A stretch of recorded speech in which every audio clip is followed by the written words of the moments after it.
Hello दोस्तों, आपका मेरे चैनल पे स्वागत है। आज हम करने वाले हैं क्लास 9 की साखियाँ हैं ये, और ये पार्ट 2 में वीडियो बढ़ जाएगी। पार्ट 1 ये है, पार्ट 2 आपको डिस्क्रिप्शन में मिल जाएगा। अगर आपको नहीं मिलता है तो आपको लाइक पहुंचाना पड़ेगा 100 तक, ठीक है। फिर उसके बाद आपके डिस्क्रिप्शन में देखना, आपको वो अनलेवल मिल जाएगा, ठीक है।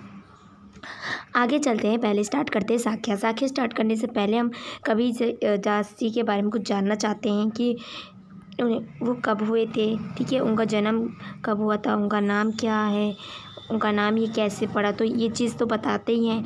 तो ये आपका स्टार मार्क बना लिया करें, ठीक है। हर बार मैं ये कहती हूँ कि इसे स्टार मार्क बना लीजिए जो इनके बारे में जहाँ बताया जाता है। तो कवि जी का जन्म और मृत्यु के बारे में यहाँ वर्णन किया गया है अच्छी तरीके से। तो वो 1938 में उनका जन्म हुआ था। 1918 में उनकी मृत्यु हो गई थी, और 1398 में उनका जन्म काशी में हुआ था, ठीक है। और सन 1580 के बाद आसपास उनका वहाँ देहांत हो चुका था। और ये काफ़ी अच्छे व्यक्ति थे, इतने अच्छे व्यक्ति थे कि इनकी हर चीज़, तभी तो हम पढ़ते हैं, इतने अच्छे ये कवि थे। इन्होंने हर ऐसे ऐसे रचनाएं करे हैं, जैसे कबीर ग्रंथवाली तो कुछ अपने ऊपर ग्रंथों का करा है, कुछ लोगों के ऊपर करा है। इनके ज़्यादातर ग्रंथ कैसे होते हैं, भेदभाव के ऊपर, कि भेदभाव के लोग ऐसे करते हैं, वो नहीं करना चाहिए। धार्मिक चीज़ों पे, सामाजिक भेदभाव, तो उसी चीज़ पे वो ज़्यादा उनका ग्रंथें बनी हुई हैं, बहुत अच्छे हैं ये। और कुछ कुछ ग्रंथें ईश्वर से प्रेम करना, ज्ञान तथा ऐसे ऐसे चीज़ों पे, गुरु भक्ति के भी ऊपर उनकी बहुत सारी ग्रंथें जुड़ी हुई हैं इन्हीं से। तो चलिए स्टार्ट करते हैं। अब आता है आपका यहाँ से जो, देखो, पहला है आपका सुफर मानसरोवर सुफर जल, हंसा केली कराई, मुक्ता फल मुकत चुगे, अब अनंत ना जाए कहीं, उड़ी अनंत ना जाही। यानी मानसरोवर एक हिमालय पर्वत पर स्थान पे ये मानसरोवर एक झील है स्थित। सुफर मतलब एक साफ जल, पानी। हंसा मतलब तो आप सभी को पता होगा, हंस। और कहली मतलब घिड़ा, या हम कह सकते हैं खेल। तो यानी कि जो मानसरोवर है, यानी मानसरोवर का जो पानी भरा हुआ है साफ जल, उसके अंदर हंस क्या कर रहे हैं, घिड़ा कर रहे हैं, यानी खेल रहे हैं। और उसमें मुक्ता फल मुक्ता चुगे, यानी उसमें से मोतियाँ चुग रहे हैं। अब उड़ी अनंत ना जाई, और वहाँ से उनका जाने का कहीं मन नहीं करता। एक तो ये पॉइंट हो गया। दूसरा पॉइंट हम इसको इस तरीके से भी बता सकते हैं, कबीर जी की हमेशा एक पंक्ति में दो दो चीज़ें बताई जाती हैं, ठीक है। कुछ कुछ होती हैं ऐसे, जैसे कि इसमें दो बातें बताई जा रही है। एक तो ये बातें हो गई, एक दूसरी बात ये है कि जो हंस है वो जीव है, ठीक है। जीव के स्थान पे हंस का प्रयोग किया गया है, और ईश्वर के स्थान पे मानसरोवर का प्रयोग किया गया है उसके स्थान पे, ठीक है। तो इसमें हमें बताया क्या जा रहा है, इसमें हमें ये बताया जा रहा है कि जो आप इस तरीके से कह सकते हैं कि जो भगवान है, ठीक है, यानी मानव के अंदर जो भगवान का प्रेम का सागर है, वो उसी में लीन है। घृणा कर रहा है यानी कि लीन है, ठीक है। अब खेल रहा है तो खेलने के मनुष्य के हिसाब से वो क्या कर रहा है, उसी में वो लीन है। मुक्ता फल मुक्ता चुने, यानी मनुष्य क्या कर रहा है, उस मानसरोवर में उनका भजन करते जा रहा है। वही जो भजन गा रहा है वही उसको वो चुग रहा है। अब भाई उसको इतना वहाँ से प्रेम मिल रहा है, तो वो कहीं ईश्वर के भक्ति उसमें लीन रहना चाहता, वहाँ से उड़ के कहीं नहीं जाना चाहता। दूसरे पंक्ति में है कि प्रेमी ढूंढते मैं फिरूं, प्रेमी मिले ना कोई, प्रेमी को प्रेमी मिले सब विष अमृत होई। अर्थात कि एक जो ईश्वर हैं, ईश्वर प्रेमी को, यानी कि देखिए जो कबीरदास हैं वो कहते हैं कि मैं प्रेमी को ढूंढने खोजता फिरता रहता हूँ, परंतु प्रेमी कोई मिलता नहीं। यदि ईश्वर प्रेमी को, ठीक है, मिलता नहीं है उनको। अगर प्रेमी को प्रेमी मिले, यानी ईश्वर प्रेमी को ईश्वर प्रेमी मिल जाए, यानी कि प्रेम जो एक ईश्वर से प्रेम करने वाला, दूसरा ईश्वर से प्रेम करने वाला, दोनों मिल जाए, तो जो दोनों के बीच में जो विष है, यानी कि जो चीज़ करवाहट है, उनके अंदर बुरी चीज़ें हैं, वो अमृत बन जाएंगी। ठीक है, विष से बदल के अमृत में वो बदल जाएंगी। ठीक है, अमृत बन जाएंगी, यही बताया जा रहा है। हंस चढ़िए ज्ञान को सहज दुलेजा डारी, सवेन रूप संसार है भूखन दे सक छक मारी। यानी कि इस पंक्ति से तात्पर्य यह है कि व्यक्ति को ज्ञान रूपी जो व्यक्ति वो इतना ज्ञानी है, उसे हाथी जैसी सवारी करनी चाहिए। क्यों कि अर्थात ये बताया जा रहा है कि ज्ञान प्राप्त करना चाहिए और सहज या सरल साधारण रूप से इलाची बिछानी चाहिए। ये संसार की तुलना में श्वेन, अर्थात श्वेन मीन्स होता है आपका कुत्ता।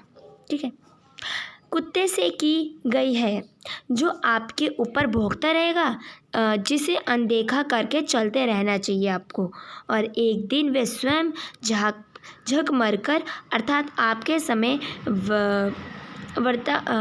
बर्बाद कर चुप हो जाएगा। ठीक है, यानी कि समझ आए? नहीं समझ आए तो देखो दोबारा समझा देती हूँ। तो जो ज्ञानी व्यक्ति है वो क्या करता है, उसको हंस की मतलब हाथी की सवारी करनी चाहिए। क्यों कहा गया है? क्योंकि जो हाथी है उसके सामने कुत्ता भौंकता है, पर भौंकने देते, हाथी चुपचाप चला जाता है। उसी प्रकार से बताया जा रहा है कि जो मानव है, ईश्वर की भक्ति करते रहिए। कोई भी इंसान कैसा भी कह रहा हो, कुछ भी कह रहा हो, वो उससे मतलब ना रखिए। उनको बोल रहे हैं, बोलने दीजिए, चिल्लाने दीजिए, पर आप चुपचाप वहाँ से निकल जाइए। वही हमें बताया जा रहा है। ठीक है, पखा पंखी के कन्ने सब जग न रहे भुलान, निष्पक्ष होई के हरि भजे सोई संत सुजान। यानी कि आपको पखा पखी का अर्थ है कि पक्ष और विपक्ष। ठीक है, सही क्या है, गलत क्या है। ठीक है, सही क्या है, गलत क्या है, ये सब जग क्या कर रही है, भूल जा रही है, ईश्वर को भूल जा रही है। बस अपने आप को बस ये बता रही है कि मैं सही हूँ, तुम गलत हो, हम सही, हम ये करते हैं, तुम्हारा ये चीज़ गलत है। और ये क्या कर रहे हैं, जग में सब ईश्वर को बुलाए जा रहे हैं। जो ये सब इन सब से तात्पर्य है, यानी अलग है इन सब से। वो सब क्या कर रहे हैं, बिना निपश होकर प्रभु के भजन में लगे हैं। वही सही अर्थ में अच्छे इंसान मनुष्य माने गए हैं। ठीक है, यही हमें बताया जा रहा है इस पंक्ति में। फिर फिफ्थ जो पंक्ति है वो ये है, हिंदू मोहे राम कहिए। यानी मोहे मतलब मुँह होता है, तो जो हिंदू लोग हैं वो अपने मुँह से राम राम कहते हैं, और मुसलमान खुदा खुदा, दोनों ये कह के मर जाते हैं। काहे कबीरा सो जीता। ठीक है, कह के मर जाते हैं, इससे कुछ हासिल नहीं होता। और जो दुहे के निकट ही ना जाए, यानी कि जो इन सब अबंडरों से, ये सब जो आडम्बर हैं, इन सब से दूर जो नहीं जाता है, इनके पास अलग रहता है, इनसे दूर, वही इंसान सबसे सही माना गया है। ठीक है, आगे है ये कि कबा फिरे काशी भाई राम भाई रही, मोटा चुने मैदा भाई बैठी कबीरा जी। यानी कि बताया जा रहा है इस पंक्ति में, जो कबीरदास है वो कहते हैं कि जब तक हम धर्म को सही अर्थ में समझ नहीं जाते, तब तक हम भेदभाव में रहते ही हैं, हम भेदभाव करते रहते हैं। किंतु जब एक सच्चा इंसान, सच्चा ज्ञानी, सच्चा धर्म वाला, जब वह समझ जाता है कि राम हो, राम रहीम बन जाता है और काबा काशी बन जाता है। ठीक है, तो यही बताया जा रहा है। ठीक है, राम क्या बन जाते हैं, रामा रहीम बन जाते, कबा काशी बन जाते हमारे लिए। ठीक है, और राम रहीम हो जाते, फिर हमारे लिए कोई भी भेद नहीं रहता, और जब कबा और काशी बन जाता है तब भी हमारे बीच में जो भी भेदभाव अंतर है वो सभी क्या होते हैं, ख़त्म हो जाते हैं ये सभी भेदभाव।